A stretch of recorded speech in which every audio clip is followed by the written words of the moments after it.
Welcome to Factful Finance, where we break down complex financial concepts and give you the tools to take control of your money. Here's a surprising fact. Most people think they need thousands of dollars to start investing, but in reality, you can get started with as little as $50. Let's explore how much you truly need to begin your investment journey and how to do it the right way. First, a quick disclaimer. This content is for educational purposes only. Please consult with a professional for advice tailored to your personal situation. Now, let's dive in. The question of how much money you need to start investing depends on a few key factors. But the short answer is, it's less than you might think. For example, some brokerage accounts have no minimum deposit requirements, which means you can open an account with as little as $1. That's right. No need to wait until you've saved a large lump sum. The real question isn't how much you need to start, but how much you can consistently invest over time. Let's look at an example. Sarah, a 25-year-old professional, started investing $100 a month into an index fund. By the time she was 35, her portfolio had grown to over $20,000, thanks to the power of compound interest. Imagine if she had waited until she had a larger sum saved up. By starting early, Sarah maximized the potential growth of her money. But how do you determine what works for you? Here are a few steps to get started. Step 1. Start with what you can afford.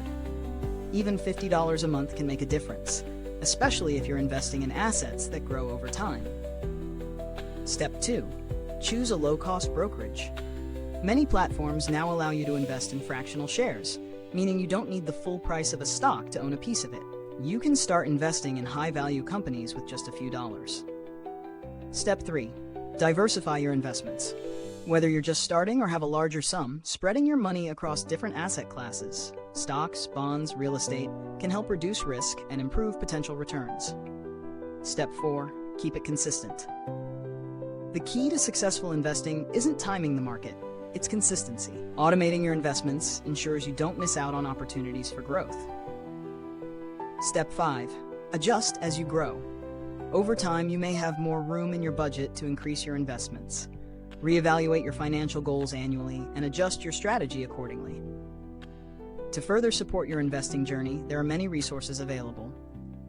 Budgeting apps like Mint or YNAB, You Need a Budget, can help you track spending and save more efficiently. Also, tools like robo-advisors provide automated investment strategies, which can help you start with minimal expertise. So how much should you start with? The answer is, as much as you can afford. Don't wait for the perfect amount. Start small, stay consistent, and let the power of compounding work for you. What's the first step you'll take toward your investment goals? Let us know in the comments below. Thank you for tuning in to Factful Finance. If you found this video helpful, be sure to like, subscribe, and click the bell icon so you don't miss out on more tips and strategies for financial success. See you next time.